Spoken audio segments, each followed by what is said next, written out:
शांति।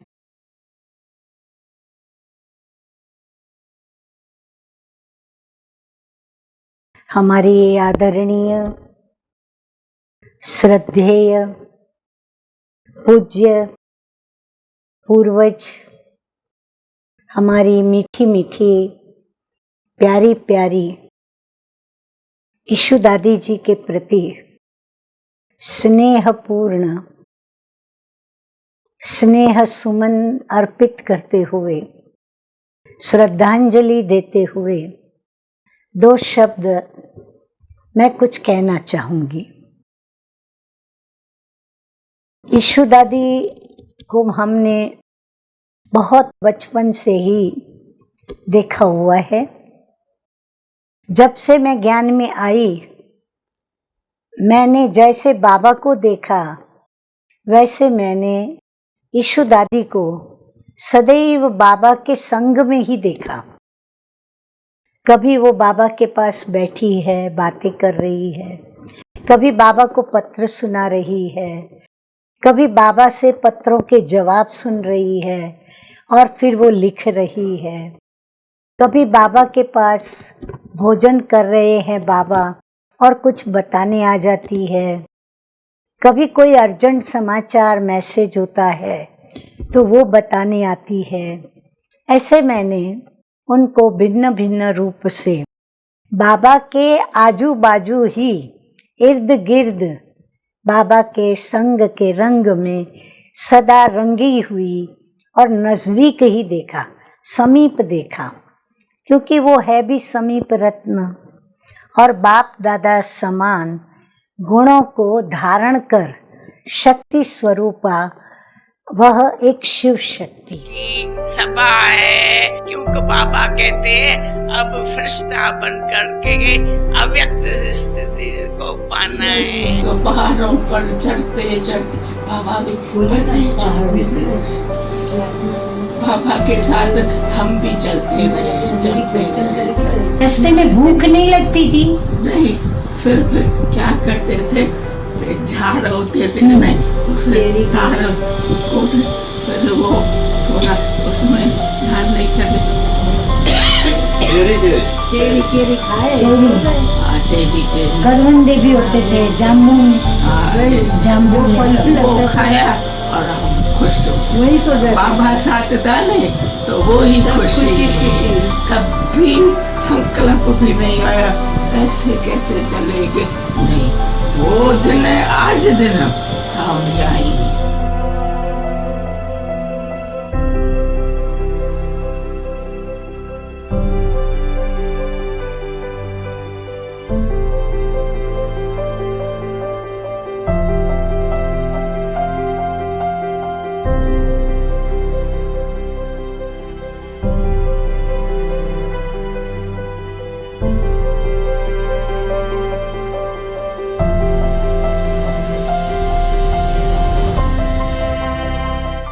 सदैव वो अपने काम से काम रखती थी, बड़ी आज्ञाकारी, बड़ी प्रामाणिक। वह तो आप समझ ही सकते हो, क्योंकि बाबा उन्हीं को पत्र सुनाएंगे और उनसे ही पत्र लिखवाएंगे और उनसे ही सभी बच्चों के पत्र सुनेंगे जो बहुत वफादार हो, प्रामाणिक हो और मुख्य उनमें समाने का गुण बड़ा पावरफुल हो। कि कैसे बाप दादा को सभी बच्चे पत्र लिखते थे और ईशु दादी पढ़ करके, कभी बाबा को बता करके और फिर उनके जवाब लिखवाती थी। तो हमें ईशु दादी बाबा के उस लिपि में, परंतु भाषा हिंदी, तो वो जो पत्र होते थे उस पर हिंदी में लिख करके हमें भेजती थी। तो हमें बाबा की जो बातें होती थी, जवाब होते थे, वो हमें प्राप्त होते थे। हम बड़े खुश होते थे हिंदी में उसको सुनकर। तो ये उनका एक रेगुलर कार्य था, वो करती थी। परंतु उनके जीवन के कई पहलू ऐसे हैं जो समीप रहने वालों ने ही देखे होंगे। बाकी दूर से हम यदि यीशु दादी को देखें तो वो एक ऐसी खजांची थी, वो एक बाबा की ऐसी राइट हैंड थी जो कि बाबा के सौंपे हुए कई ऐसे कार्य वो करती रहती। यीशु दादी का स्वभाव पहले मुझे ऐसे लगता था कि वो थोड़ी रिजर्व नेचर की है, थोड़ी स्ट्रिक्ट है, ऑफिशियल है, क्योंकि वो जब बाबा के संग होती थी तो वो अपने काम से ही काम रखती थी। मैंने कभी उनको किसी के भी साथ, कोई भी पुरानी दादी या पुरानी जो बहनें थी हमारी, उनके संग में खड़े होकर या कभी बैठकर बातें करते हुए मैंने नहीं देखा, जिससे ये समझ में आता था कि कभी उन्होंने किसी के साथ बैठकर परचिंतन नहीं किया। कभी मैंने उनको गुस्सा करते भी नहीं देखा था। परंतु उनका जो पहलू अभी मैं आपको बताने जा रही हूँ, वो जितनी मुझे स्ट्रिक्ट, रिजर्व और ऑफिशियल मैंने देखी थी, जब वो विश्व कल्याणी में रहने लगी और मेरा कमरा भी विश्व कल्याणी में उनके बराबर सामने रहा, और तब मेरा जो उनके साथ समीप का संबंध जुड़ा, तो मैंने उनको एक अलग रूप में देखा और वो अलग रूप मेरे मन को भाया। क्यों भाया? क्योंकि उसमें बाप दादा की झलक थी, बाप दादा की पालना की झलक थी जो मुझे मिली थी, और मैं वो पालना के लिए तरसती थी। वो पालना क्या क्या थी? तो एक तो जब भी वो मुझे बुलाती तो अपने हाथ ऐसे कर देती, आओ नलिनी आओ करके वो मुझे जैसे गले लगा लेती थी। तो मुझे बाबा की वह पुरानी बात याद आ जाती थी कि बाबा मुझे ऐसे ही बुला के गले लगाते थे। फिर बाबा के संग मैं खेलती थी, तो उन्हों के साथ भी मैंने बैठ करके लूडो खेला, क्योंकि उनको उनकी उम्र के हिसाब से उनको थोड़ा रमणीकता में ले जाना आवश्यक होता था, तो हम उनके साथ बैठ करके खेलते थे। अब खेलते समय उनका एक नया रूप ये देखा कि कैसे वो उम्र के साथ, जैसे बाबा कहते थे कि मैं अभी कल जाकर के मिचनू बनूंगा, यानी कृष्ण बनूंगा, तो इनके अंदर भी जैसे वो रूप दिखाई पड़ता था कि वो जाकर के छोटा बच्चा बनने वाली है। ये शायद उनको कुछ स्मृति अंदर में हो। तो खेलते खेलते जब हम वो पासे फेंकते थे, दाने डालते थे, तो दाने डालते तो उसमें फुल दाने 6 होते हैं। तो जब 6 दाने उनके पड़ते थे तो हम सब उनको खुशी में ताली बजा के कहते थे कि अरे वाह, आपने तो 6 दाने डालकर आप तो जीत गई, आपने तो बहुत अच्छे दाने डाले।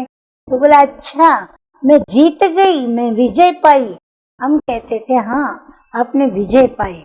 तो इतना खुशी में ताली बजा करके हंसती थी और सबको देखती थी ऐसे गर्व से कि देखो मैंने कैसे दाने डाले और मैं विजयी हुई, जैसे बिल्कुल कोई छोटा बच्चा हो।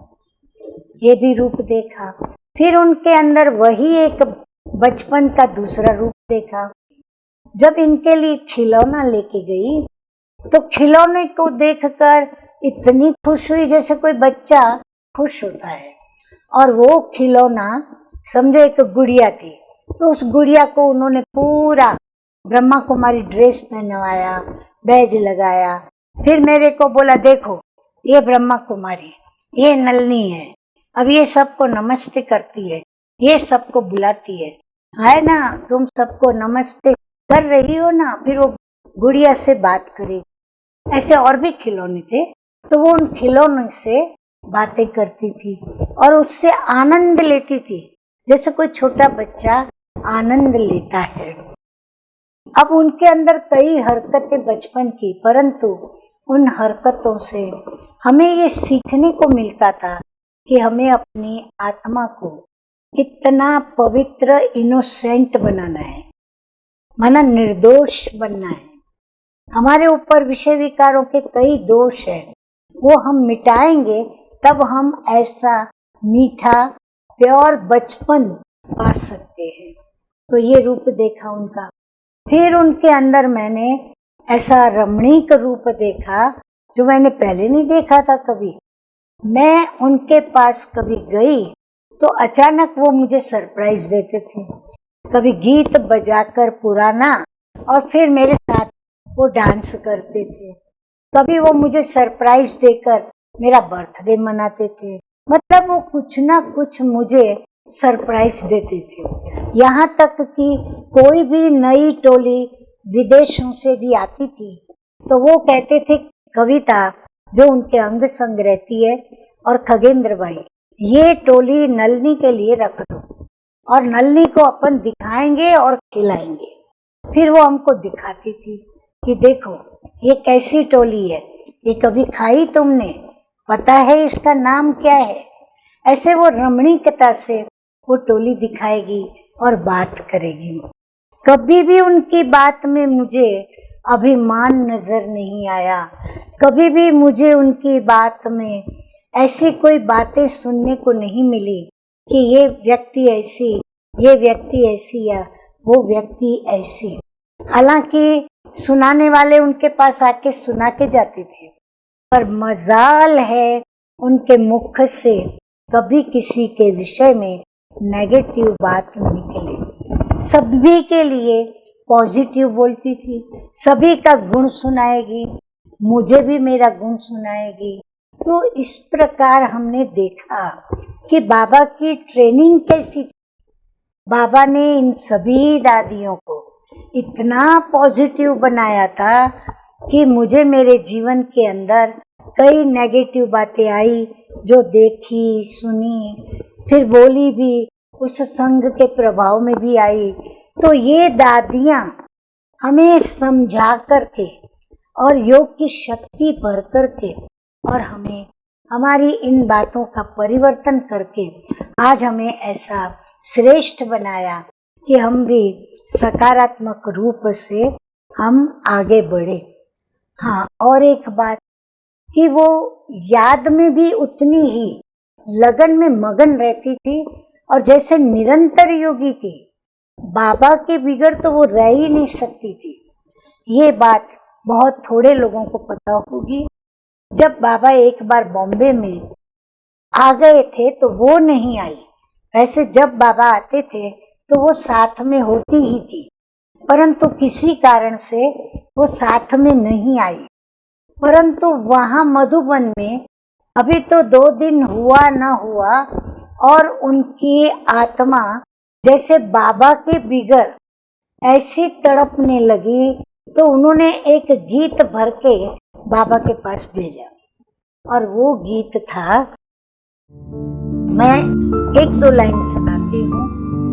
मुझे गले से लगा लो, बहुत उदास हूँ मैं, मुझे गले से लगा लो।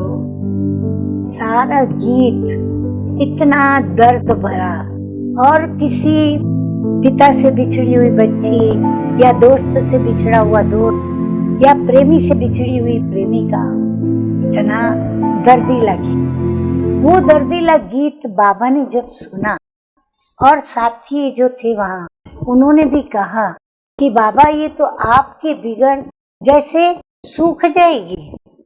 और बाबा को भी आंखों में आंसू दिखाई पड़े। बाबा ने वो आंसू गिराए नहीं, परंतु दिखने में आया कि बाबा उनकी याद में जैसे खो गए, क्योंकि मैं वहाँ हाजिर थी। तो बाबा ने उसी समय कहा कि बच्ची को यहाँ बुला लो, और फिर वो आ गई। तो इस प्रकार उनका योग भी ऐसा पावरफुल, ज्ञान की बातों में वो पावरफुल, धारणाओं में बाप समान वो पावरफुल, और सेवा तो उनकी सबसे बड़ी यही थी कि वो बाबा को पत्र सुनाकर सबको हिंदी में लिख करके भेजती थी और यज्ञ की खजांची बन करके एक नामी एको नामी और बाबा को हर बात का पूरा समाचार, पाई पाई का हिसाब वो प्रामाणिकता से देती थी। तो इस प्रकार उनके कई गुण हैं। मैं तो अभी बहुत कुछ सुनाना चाहती हूँ, क्योंकि उनके पास में रही, तो उनके पास साथ में जो रही विश्व कल्याणी में, तो रोज मुझे मिलती, रोज मेरा इंतजार करती। अगर मैं जिस समय रोज जाती थी उस समय भूल से नहीं गई तो तुरंत कविता को भेजती, आज नलनी आई नहीं है, क्या बात है, चलो हम चलते हैं नलनी के पास। और वो खुद चली आती थी व्हील चेयर में कि तुम आज आई नहीं, इसीलिए मैं तुझे मिलने आ गई। तो मुझे बाबा की याद आ जाती। बाबा ऐसे ही कभी कभी हम बच्चों को कमरे में मिलने भी आ जाते थे और हम बच्चों को प्यार करते थे। मैं और ईशु दादी के विषय में क्या क्या बातें बताऊं, मेरी दिल बहुत भर रही है।